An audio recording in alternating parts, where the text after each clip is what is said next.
It's 9:30 in Pittsburgh. During the next half hour, our beauty expert, Revecca is going to demonstrate the art of electrolysis. Don Gogniat is here, and he's going to take us to another of his favorite nooks and crannies. And Brenda Sexton is going to tell us some do's and don'ts about taking pictures of the kids. This and more coming up on Good Day Pittsburgh.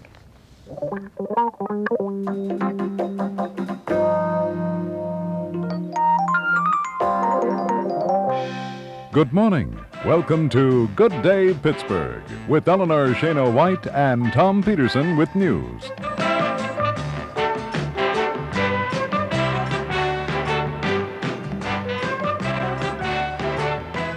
Good morning, everyone. It's Thursday, October 25th. If you haven't been outside yet, take my advice and bundle up because it's a little chilly this morning. We're going to get over to meet with Revecca in just a minute, but first it's time for a news update with Tom Peterson. Good morning, Tom. Good morning, Mary. Good morning, everyone.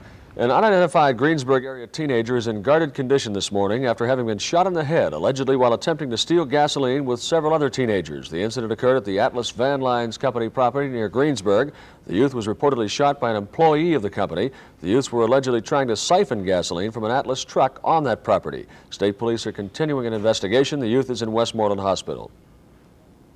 State police here in Allegheny County are investigating the stabbing of a Green Tree area man, 27-year-old Richard Crum. Details are sketchy, but Crum apparently got into an argument with another man, apparently after an accident on the Parkway West near the Green Tree exit. Crum is in serious condition this morning at St. Clair Memorial Hospital. 38-year-old Martin Burdig of Acme in Westmoreland County has died in a two-car smash-up this morning on State Route 31 near Mount Pleasant. A Port Authority Transit bus, the 82 Lincoln, went out of control late last night on Center Avenue in Pittsburgh, and after striking a parked car, slammed into Boyd's Barber Shop in the 2000 block of Center. 42 persons received, fortunately, only minor injuries in that bus accident. The driver lost control when he swerved to avoid hitting a car that had pulled out in front of him. Governor Dick Thornburg is expected to sign that pay raise bill today, hiking salaries for state officials, lawmakers, common pleas judges, and other judges. 3 Allegheny County Commissioners candidates got through a one-hour televised debate last night sponsored by the Allegheny County chapter, League of Women Voters, without attacking one another. But there was a reason. The League planned it that way. No smear tactics, only positive questions. They talked about a wide range of issues, including airport expansion, health care for the elderly, job power, manpower, and allegations of political patronage within that system, and other questions. All 3 candidates, Dr. Weck, Dr. Hunt, and incumbent Bob Pierce, agreed something must be done about resolving Ohio River Park's hazardous waste problem, with Pierce saying to give it back to the Hillmans if the question isn't resolved, and let them reimburse the county taxpayers. The Post-Gazette this morning reports that the new city budget will require another tax increase, the second in as many years, but the report says Mayor Caligiuri would not discuss the budget and tax package. The city has been hard hit by loss of certain federal funds and by runaway inflation. The Pittsburgh City School Board took a preliminary step towards creating a new desegregation plan yesterday, but the step was only a small one. The board okayed a reorganization of the grade level structure it needs, but did not determine how that should be accomplished. Frank Wadena, board member, lashed out at outside interference in the school process, specifically the State Human Relations Commission. In sports, the Buffalo Sabres beat the Penguins last night by a score of 7-3. That's news in sports. Thanks for being with us. Now back to Ellie. As you all know, Revecca is our beauty expert from Kaufman's, and well, something new has come to Kaufman's, and that is electrolysis. Now, I'm sure that you all know exactly what electrolysis means. It's permanent hair remover, and actually it's the only way to permanently remove hair from the eyebrows, the upper lip, the chin, anywhere in your body, right? That's right. The tweezer just doesn't do it. That's right. It's the only safe, medically approved way of removing hair. And I'd like to explain a little bit about the hair. Now, this is a chart. It will give you a history of the skin and hair.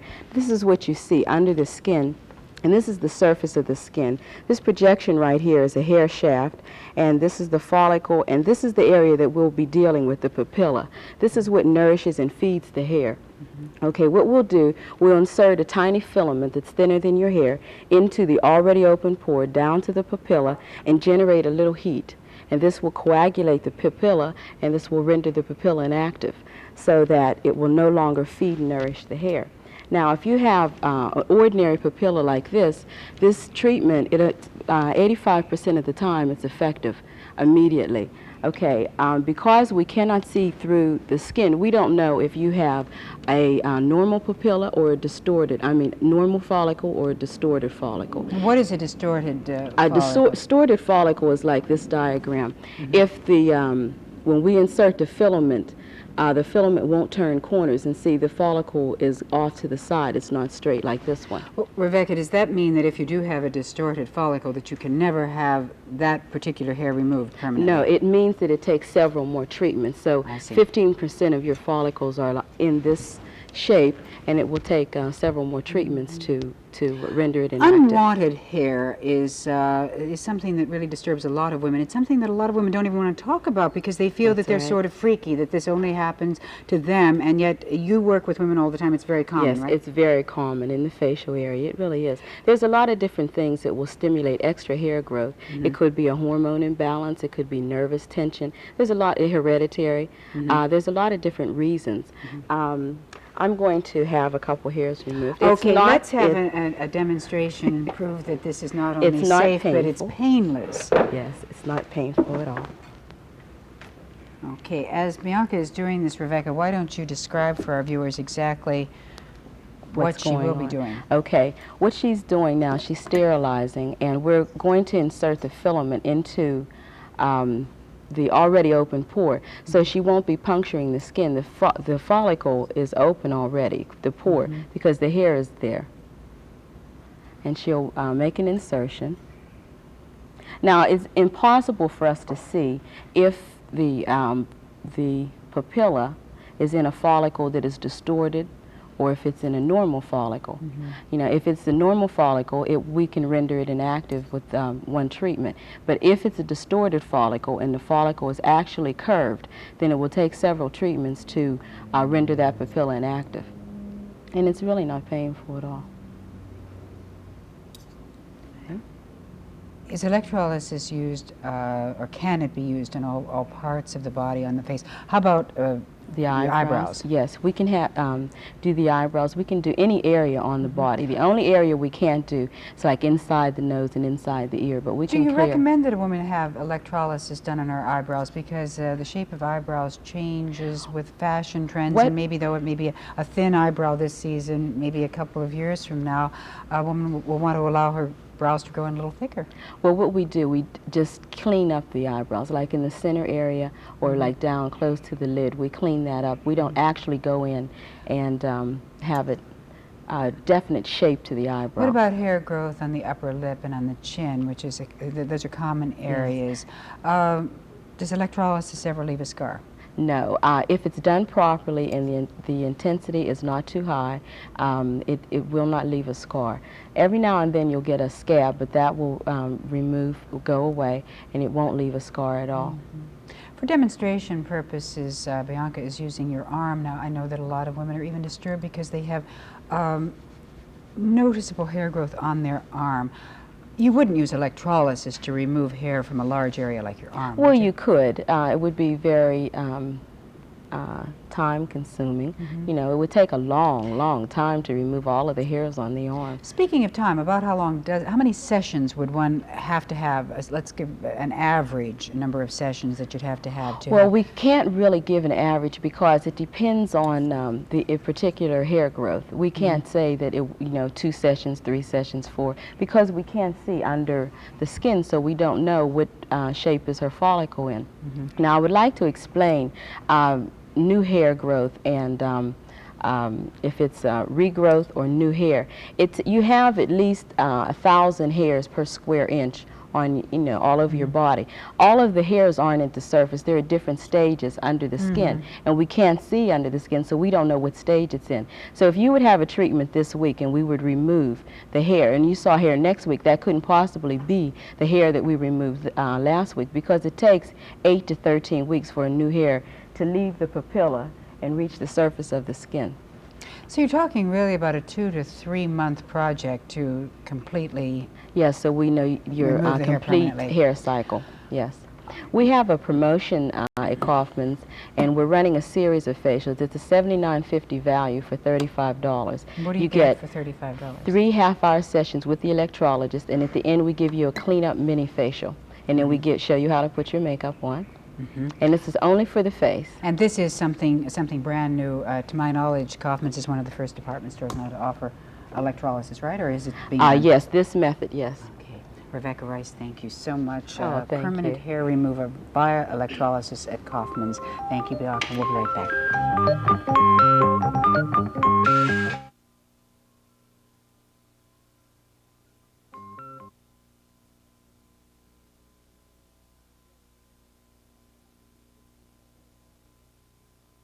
Super. You're so good, Revecca.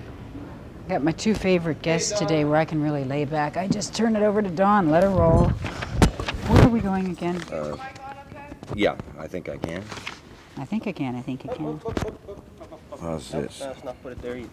All right. Put it right about You're the one Now, supposed to get us up. 30 seconds. So move on this way. Move over this way. Turn towards the center. Okay. There you go. Very good. We're gonna come up on the side. We're gonna come out early.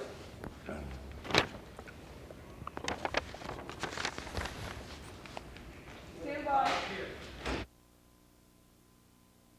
So,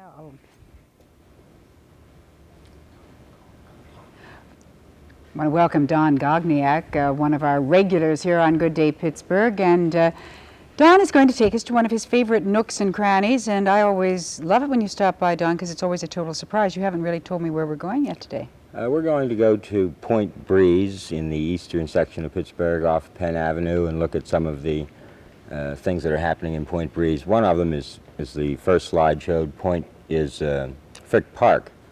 We have all these parks in Pittsburgh. I think it's interesting to know how we got these parks. In Boston and New York, there were very large rural cemeteries. We also had one called Allegheny Cemetery. So in all of the country at the time, and around the 1870s, the people would go out and picnic in these parks. Well, by the 1890s, the citizens realized that these parks were a nice thing for Pittsburghers to have, and that's how Frick Park came to be. That's how Schenley Park came to be. They were all donated around the 1890s. So Frick Park is such a gigantic place. It's such a rustic setting that it sprawls all the way around from Point Breeze to Beechwood Boulevard in Squirrel Hill. A lot of the names of the parks and the communities in and around Pittsburgh stem from the early industrialists, but do you have any idea why Point Breeze was named Point Breeze? I don't. It had something to do with, maybe it had something to do with air currents, but I'm not sure. Oh, I don't know. It'll take a whole hour someday to talk about why some of the places were named the way they were. No, there's nice pamphlets out on that, actually, why things are named like they are, that Pittsburgh Visitors and Convention Bureau has.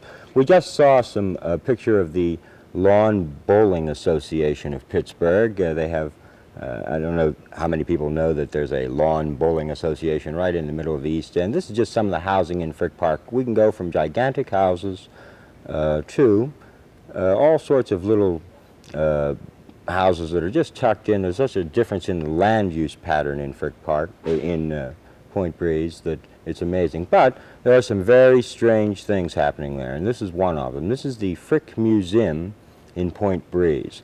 Now, Mrs. Frick, Helen Clay Frick, who's the daughter of the industrialist Frick, she built the Fine Arts Building at the University of Pittsburgh, and she specializes more or less in Italian Renaissance. And when she wasn't given, this is all innuendo, I assure you, I want to cover myself, but evidently she wasn't given the control that she wanted with the University of Pittsburgh, so she built her own museum right in Point Breeze. And this is a museum that's right off of Homewood Avenue in Reynolds, and it's just a fine display of Italian Renaissance, particularly Italian Renaissance painting. It's open to the public, and not too many every people know day? it's around. Is it open on a daily basis? I think so, yes. Yes, I think you could probably call there. There's just another shot of it. But in this one block area, this is the Frick Mansion, where Henry Clay Frick lived. His daughter still lives there. She's 81. It's called Clayton Manor. And when you go down Penn Avenue towards downtown Pittsburgh, you're coming out of Wilkinsburg, you can see this big building on the left side. Is it visible from the street? Yes, it's right on Penn Avenue. But this is a museum in itself, and actually it's set up to be a museum with the passing of Ms. Frick. It's grand Victorian decor.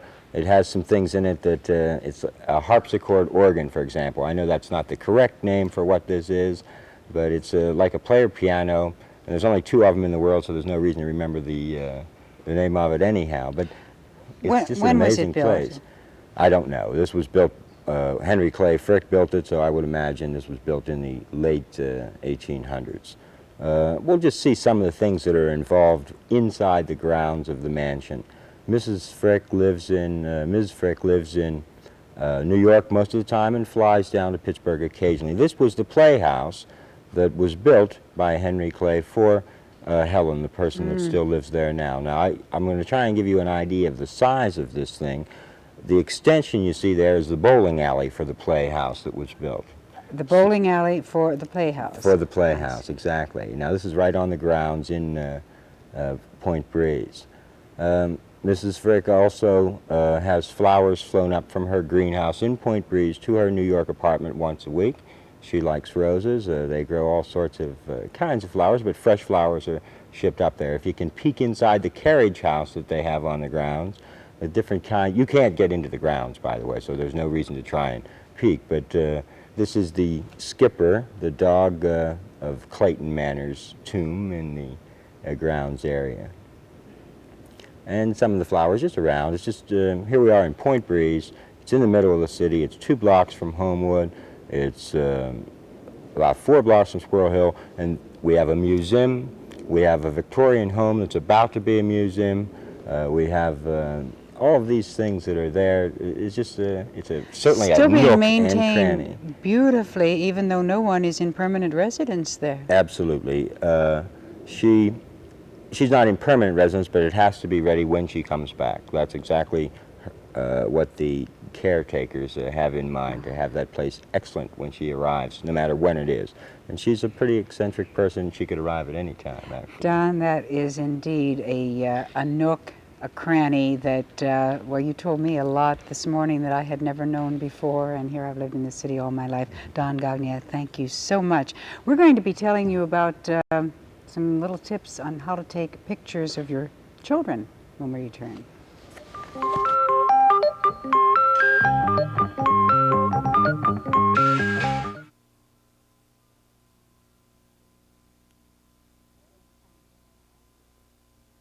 Well, I'm coming back. I'm not leaving forever. We're going to be pitching trails. Old time band concert, okay. Brenda, if you would move a little closer, please. One thing for us to mention, there's a photo show on, and there will be seminars every hour for 3 days that talk about how to shoot pictures of all kinds. Where is the... At the Merchandising Mart. Oh, that's right, I've heard it advertised. In Monroeville. Oh, I can't see what they're doing. You can know.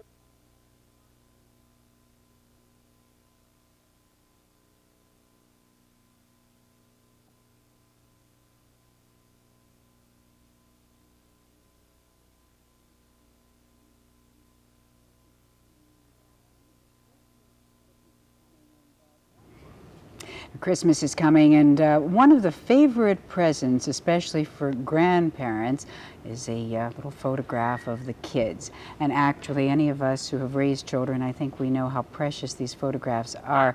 Brenda Sexton is with us now, and Brenda tells me that black and white photography is back in vogue, and for a very obvious reason. Well, the reason it's back in vogue is because it's so much easier to do. People are getting a little disappointed with the intricacies of color work, so they're going back to black and white because it's so much more flexible. You can shoot in indoor light, outdoor light, flash, grocery store, whatever, and not have to worry about the color of your light being incorrect. If you take pictures of youngsters, especially young children, I think you have to be ready with the camera when they are. That's right. And if you've got the wrong kind of film, if you've got film that will only take good pictures in yellow light, and the light that you're now in is green because it's a supermarket, you're out of luck. If it's black and white, you're okay. The favorite pictures that I have of my children were pictures that were taken just when they happened to be doing something cute and I had the camera ready, or when I was able to take them for a photograph that maybe was not going to cost a lot of money, so therefore I didn't get them all dressed up, have every little hair in place. And I think maybe this is a mistake that parents make in wanting a photograph of a child to be too perfect. A photograph that's much more natural will look good. In fact, what's also coming back in vogue is the high-priced portraits, $200, $250 portraits that are the child with hair out of place, coveralls that are slightly dirty, you know, everything slightly askew. It's more natural. These are more expensive. All right, now there is a, oh, what a lovely, lovely photograph, and that's a black and white. It's the kind of shot that you can't take unless you have very versatile film and are ready. As soon as the child makes the expression you're after, you click it, and you don't have to worry about.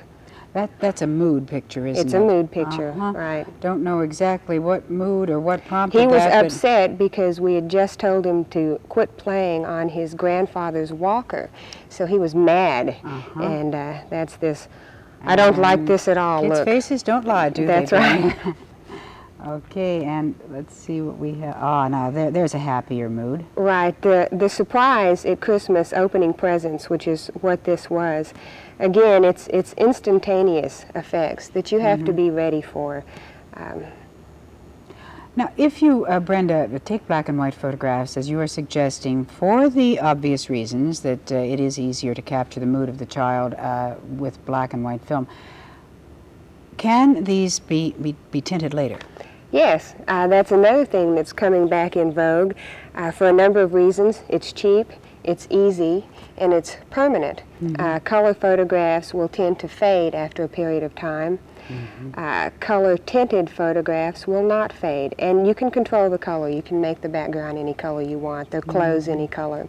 So it's coming back. How also. cheap is it? How easy is it? Well, a little kit like this little kit here, which has about 8 different colors, which you can mix just like regular oils, cost about $4. So that, to me, is relatively inexpensive. Well, do you have to be an artist to be able to do this? No, you don't. You apply the color with cotton swabs. If you make a mistake, you simply wipe it off. It stays wet for 3 hours. So that gives you time to change your mind or make a different color or wipe off an area that you maybe didn't get as perfect as you wanted. Now, is this an example of hand tinting? Yes, it is. This is a hand-tinted portrait.